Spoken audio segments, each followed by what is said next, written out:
O Revista Brasil TVT conversa agora com Kennedy Alencar, jornalista e colunista do portal UOL. Aliás. Olá, Kennedy, seja muito bem-vindo. Olá, Cosmo. Muito obrigado por estar de volta aqui com vocês do Revista Brasil TVT. Um abraço aí para você e para Maria Tereza também. Obrigada. Prazer todo nosso falar contigo. E, Kennedy, essa semana, de fato, como eu falei aqui na minha introdução, o clima esquentou na CPI lá da Covid-19 em Brasília. Inclusive, como eu falei, com ameaças de prisão, depoimentos aí do Weingarten, ex-secretário do Bolsonaro, ministro, aliás, né? E também com esse depoimento do CEO da Pfizer, que falou a proposta efetiva da empresa de imunizante para o Brasil, que foi recusada. Como que você avalia tudo isso? O Cosmo esquentou de fato, como você falou, e a CPI conseguiu até agora, com os depoimentos que tomou, já obter provas. Ela produziu prova de crimes cometidos pelo presidente Jair Bolsonaro e integrantes do governo, como o ex-ministro Eduardo Pazuello. O primeiro crime foi a tentativa de alterar a bula da cloroquina numa reunião no Palácio do Planalto. O ministro Mandetta, ex-ministro Mandetta, deu um depoimento dizendo que essa reunião havia acontecido, né, o Luiz Henrique Mandetta, que foi o primeiro ministro da Saúde do Bolsonaro. Aí vem o diretor-presidente da Anvisa e confirma que ele barrou numa reunião em que havia outros ministros a tentativa de mudar a bula da cloroquina, dizendo que era uma tentativa ilegal. Então isso já é um crime, por quê? Porque o presidente da República está receitando, está recomendando um medicamento que funciona contra a malária, mas a ciência já provou que não funciona contra a Covid-19. E pessoas que têm complicações cardíacas, uma arritmia, podem morrer se tomarem cloroquina. Então, o Bolsonaro e o Ministério da Saúde, o Marcelo Queiroga, que mentiu na CPI ao dizer que existe um debate sobre a cloroquina, como se a ciência estivesse dividida, é mentira dele, não está. Os estudos até agora mostram que para a Covid ela não funciona e pode matar. Portanto, o Marcelo Queiroga preferiu largar o juramento de médico e ser submisso ao Bolsonaro para ficar no cargo. Outro crime que está ficando claríssimo é a omissão, né? Ações e omissões do governo na questão da compra de vacinas. O depoimento do CEO da Pfizer, que foi presidente da Pfizer aqui no Brasil, o Carlos Murídio, deixou muito claro. Houve em agosto 3 ofertas para compra de vacinas, uma oferta de 70 milhões de doses, 1,5 milhão de doses poderiam ter sido adquiridas em dezembro, até o final do ano passado, e no primeiro trimestre, mais 3 milhões de doses, pelo menos. Portanto, mais gente morreu, adoeceu e ficou com sequelas por causa da incúria, da omissão, dessa resposta negligentemente homicida do Bolsonaro, que é essa tentativa de patrocinar uma imunidade de rebanho, uma imunidade coletiva, que você atinge ou pela vacina, que é a política pública correta, ou naturalmente. Naturalmente é se infectar, se curar. Eu tive Covid, me curei, estou com anticorpos de Covid, mas corri risco, né?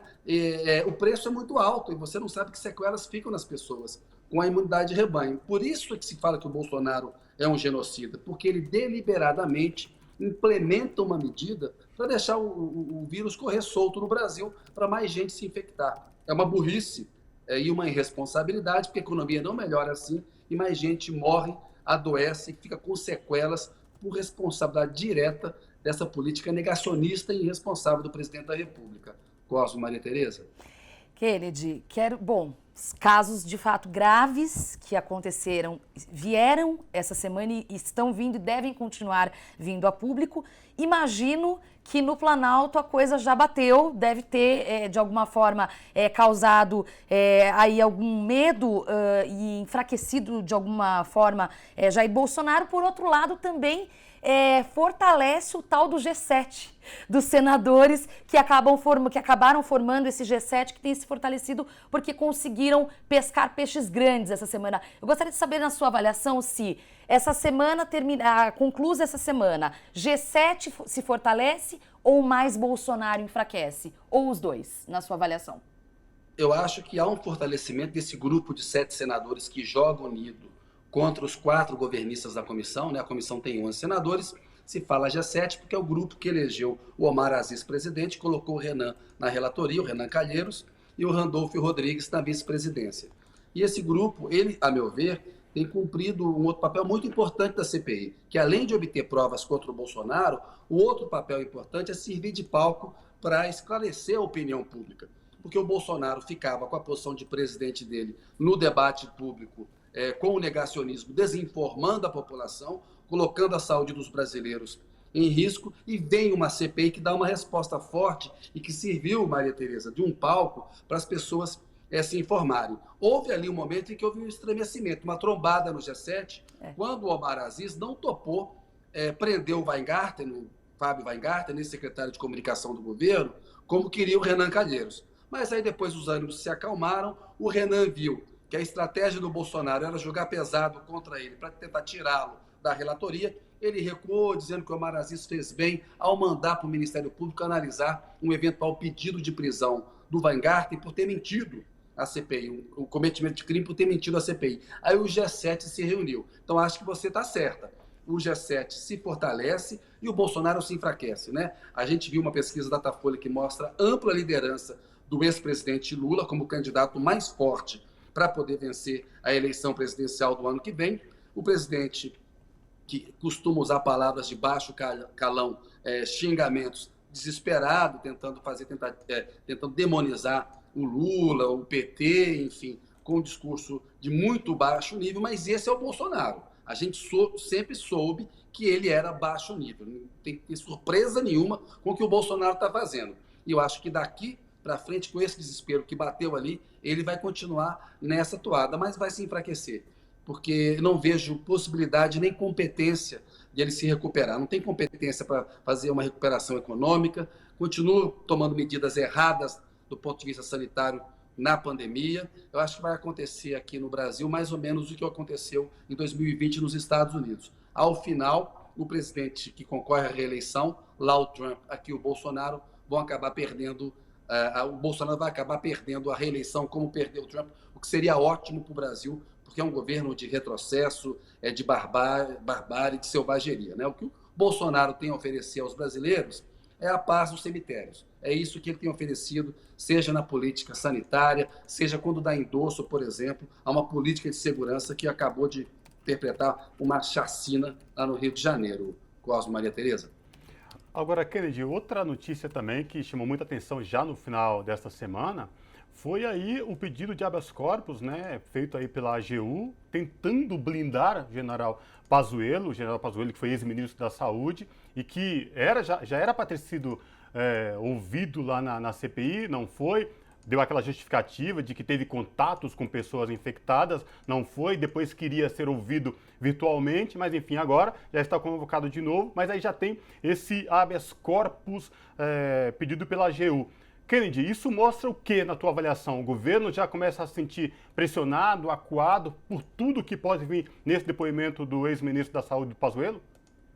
Acho que sim, Cosmo. O governo está acuado com as provas que a CPI já obteve a respeito da responsabilidade penal e política do Bolsonaro e do próprio Pazuello pela tragédia da pandemia no Brasil, né? Estamos caminhando celeremente para 500 mil mortos. Quando o Pazuello pede um habeas corpus para ficar em silêncio na CPI, ele mostra politicamente que ele não tem capacidade de defender a gestão dele, né? Ele é incapaz de, num debate com os senadores, sustentar o que ele fez. É por isso que ele pediu, e ele cometeu um erro ao ter fugido do primeiro depoimento, porque ele deu tempo para a CPI juntar mais munição contra ele, por exemplo, nessa questão da vacinação. Ele teria ido antes do Fábio Weingarten e do Murilo, do Carlos Murídio, que é o ex-presidente da Pfizer no Brasil. Mas isso é passado, ele não foi, está marcado agora para o dia 19, que é quarta-feira, se não me engano. Ele recorreu ao Supremo Tribunal Federal. É um direito dele, a gente está numa democracia, vale até para essas figuras que defendem a ditadura. E o Supremo, Cosmo, ele tem um entendimento de que mesmo que a CPI convoque na qualidade de testemunha, na prática se trata de um acusado, de um investigado. Portanto, a jurisprudência até hoje contemplou um direito constitucional, que é o de não se incriminar. Ninguém pode produzir prova contra si mesmo. O Pazuello tem esse direito, todos os cidadãos têm esse direito. Até aqueles que diziam, como o Onyx Lorenzoni chegou a dizer em 2015, que quem se cala em CPI é bandido, né? O Lorenzoni é um lavajatista de estimação aí do Moro e do Dallagnol, é uma figura deplorável com a qual a gente não precisa concordar. Então, o ministro Ricardo Lewandowski está analisando a questão, é difícil. O Lewandowski até onde se sabia, na tarde de sexta-feira, ia avaliar essa questão de a CPI poder convocar mesmo como testemunha clássica, aí o cidadão tem que falar, ou se quando convoca como testemunha, vale mesmo a equivalência a investigado, aí a pessoa tem o direito constitucional de decidir. É uma decisão difícil que o Lewandowski tem que tomar, nós estamos conversando aqui ainda na sexta-feira antes da decisão, não quero me antecipar, mas eu acho que direito constitucional é um direito de todos os cidadãos. Acho que vale também para o Pazuello, apesar de ele mostrar, ao tentar exercer esse direito, que ele não tem capacidade política, técnica, de defender a própria gestão que fez no comando da saúde, Cosmo e Maria Tereza. Agora, Kennedy, bom, ele fugiu do primeiro depoimento, né? Ficou bem claro, inclusive se encontrou com o próprio Onyx, que você muito bem lembrou, que no passado, né, chamou aí quem silenciava de bandido. Vamos supor, fazer um exercício aqui de hipótese, que o HC não saia e que Pazuello tenha, portanto, que comparecer. É possível que ele fique por horas em silêncio? Pensa-se sobre isso em Brasília? Olha, já aconteceu em outras CPIs, é possível. Será altamente constrangedor um general da ativa, que foi ministro da Saúde, diante da maior pandemia em 100 anos, e ele foi a pessoa que mais tempo teve chefiando o ministério durante a pandemia, será constrangedor que ele se cale. Mas é possível sim, Maria Tereza, se for concedido a ele o direito constitucional de permanecer calado para não se incriminar, que é um direito de todo cidadão. Pois é, né? Isso tudo chama atenção porque, enfim, eu fico me perguntando, Kennedy, mediante toda essa situação, o Pazuello não indo até a CPI, como que o Exército fica encarando e vendo tudo isso, né? Imaginando, olha, estamos falando de um general aí do Exército Brasileiro, aí que, enfim, se recusa, inventa, bem, bom, como ele falou, né? Teve contatos, não foi, mas foi convocado, já está remarcado de novo, enfim. Kennedy, falando para as próximas semanas aí, qual a tua expectativa, o que pode acontecer, o que a gente pode esperar lá em Brasília? Acho que a CPI vai entrar numa fase agora em que ela já reuniu as provas, as evidências da incúria, da omissão, da irresponsabilidade do Bolsonaro e de integrantes do governo, deverá ouvir especialistas para ir refinando e qualificando essas provas para o relatório final. Então, acho que a gente pode esperar isso.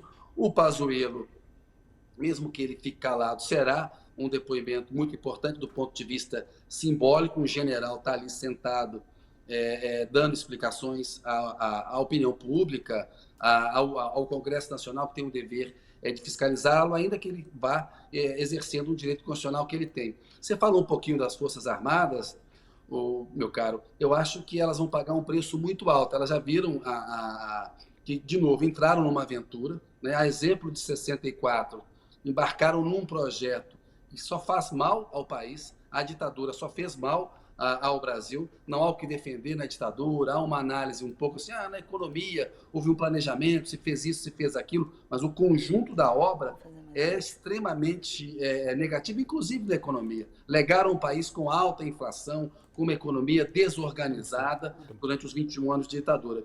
E o governo Bolsonaro é um governo de destruição das instituições brasileiras, é um governo de barbárie. Por isso que tirar o Bolsonaro do poder no ano que vem é uma tarefa civilizatória e as Forças Armadas vão pagar um preço alto do ponto de vista da imagem por terem se confundido, terem endossado uma aventura desse tipo. Tantos militares da ativa e da reserva no governo, e a gente vê esses generais que tomam vacina escondida do Bolsonaro, a que ponto que nós chegamos aqui, que as Forças Armadas chegaram. Cosmo e Maria Tereza. Kennedy, para a gente concluir essa conversa aqui sobre os desdobramentos da CPI da Covid, eu queria voltar um pouco na figura do Weingarten. Especificamente foi um depoimento que eu acompanhei, como a gente diz no interior, de cabo a rabo. E foi bastante constrangedor em alguns momentos. Primeiro que é uma pessoa que ocupou um cargo de comunicação e disse claramente que não se comunicou com o ministro da Saúde. Minha pergunta, além de outras coisas que ele revelou, minha pergunta nos bastidores da cobertura política, na sua avaliação, o que tem sido dito? Que ele se fez de bobo ou ele se mostrou realmente incompetente para a função? Maria Tereza, eu acho que é uma mistura das duas coisas. Ele tentou se fazer de bobo, ele mentiu para a CPI e ele se revelou incompetente para a função, né? Ele deu a entrevista à revista Veja porque havia rumores de que ele teria tido um interesse financeiro ao patrocinar essa negociação paralela para aquisição de vacinas. Ele negou isso à CPI, mas confirmou à CPI que um dos motivos para ele dar a entrevista foi tentar rebater esse tipo de suspeita. A gente viu ali alguém que mentiu, né? Ele disse que o presidente da República jamais interferiu em alguma campanha. Ora, seria o primeiro presidente da República a não analisar as campanhas de publicidade do próprio governo. Portanto, é uma figura que, a meu ver, do ponto de vista da comunicação, é medíocre, mas é uma figura perigosa, porque ele bancou e apoiou todos os ataques do Bolsonaro aos jornalistas, especialmente às mulheres, às jornalistas, e o Weingarten fez acusações e ataques ele próprio. Portanto, é uma figura que eu acho que o Ministério Público precisa examinar, sim, se ele cometeu um crime de falso testemunho. E como você, eu também acompanhei o depoimento de cabo a rabo e saí com a impressão de que ele mentiu para a CPI, né, Tereza? Com certeza.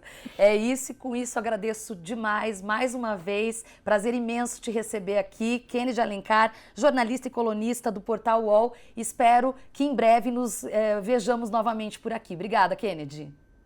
Obrigado a você. Sempre bom falar com vocês dois, com seus espectadores aí. Um abraço, até uma próxima. Um abraço.